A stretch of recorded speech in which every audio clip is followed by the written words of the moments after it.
इस वीडियो में हम देखेंगे TSL इंस्ट्रक्शन और एक्सचेंज इंस्ट्रक्शन। तो इसमें पहला है हमारा test and set lock instruction जो है हार्डवेयर अप्रोच। तो स्टार्ट करते हैं।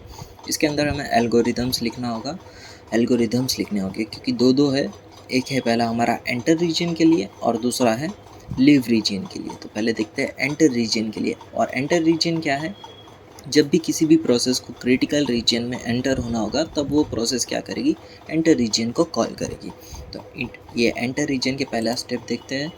TSL यानी test and set lock register lock, copy lock variable to register set lock to 1। तो इसके अंदर क्या होगा? जो भी लॉक की वैल्यू है ना, ये लॉक हमने पढ़ा है ऑलरेडी। कौन सा था वो? स्ट्रिक्ट अल्टरेशन था या फिर क्या था? शेयर वेरिएबल लॉक वाला था ना वो, उसमें हमने ये पढ़ा था लॉक। तो इसमें हम क्या करेंगे? लॉक की वैल्यू जो है वो रजिस्टर में कॉपी करेंगे और लॉक की बाय डिफ़ॉल्ट वैल्यू जो है वो क्या होगी? 0 होगी ना। तो 0 होगी, 0 जो है वो रजिस्टर में स्टोर हो जाएगा। अब जो लॉक है उसे हम 1 स्टोर कर देंगे लॉक में। ओके, ये हमारा रजिस्टर है। अभी जो लॉक है बाय डिफ़ॉल्ट क्या होगा? 0 होगा क्योंकि यहाँ पे कुछ हुआ नहीं है इसके लिए। तो ये 0 जो है वो रजिस्टर में चला जाएगा। ठीक है, रजिस्टर इसमें चला गया ये। अब जो है एक यहाँ पे आ जाएगा क्योंकि जो 0 है वो हमने कॉपी कर लिया। तो अब लॉक जो है वो 1 हो जाएगा। अब इतना हो जाए उसके बाद हमें क्या करना है? Compare register #0। ये जो है वो वैल्यूज़ है, इसे हमें कंपेयर करना है। क्या रजिस्टर की वैल्यू 0 है? रजिस्टर की वैल्यू जो है वो 0 है। ठीक है, और अगर रजिस्टर की वैल्यू 0 ना हो तो आपको क्या करना है? JNE एंटर रीजन यानी jump not equals to enter region. अगर जंप नॉट इक्वल्स टू यानी जो रजिस्टर है उसकी वैल्यू अगर 0 नहीं होती है तो आपको क्या करना है? वापस एंटर रीजन पर चले जाना है और यही स्टेप वापस रिपीट करने होंगे। Okay, if it was non zero नहीं है तो लॉक वॉज सेट, यहाँ फिर वापस लॉक सेट हो गए और ये लूप जो है वो चलता रहेगा।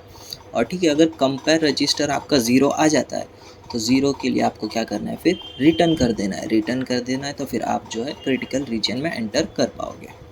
तो ये था हमारा एंटर रीजन के लिए। अब लीव रीजन में क्या होगा? जब प्रोसेस को क्रिटिकल रीजन छोड़ना होगा तब ये कॉल होगा लीव रीजन।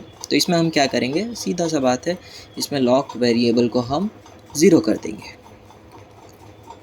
मूव लॉक 0 यानी लॉक की वैल्यू में आप 0 इंसर्ट कर दो। Store 0 in lock variable and then return to caller. तो ये था हमारा test and set lock instruction. Okay, फिर ये क्या है? ये वही पहला इंस्ट्रक्शन है ना, उनकी सभी ये सब डिटेल लिखी हुई है। ओके, अब देखते हैं एक्सचेंज इंस्ट्रक्शन। ये जो है सेम पिछले वाले इंस्ट्रक्शन के जैसा ही है, बस स्टार्टिंग में जो 2 लाइन है वो अलग है। ठीक है, इसकी ये स्टार्टिंग की लाइन देखना। Move register #1 exchange register lock.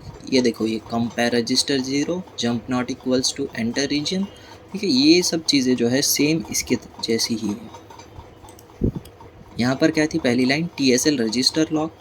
और ये जो है इसमें जो है स्टार्टिंग में सिर्फ एक और लाइन एक्स्ट्रा ऐड हो गई है। ओके, तो बस बाकी चीज़ें सेम है, बस स्टार्टिंग की 2 लाइन जो है वो अलग है। देखते हैं।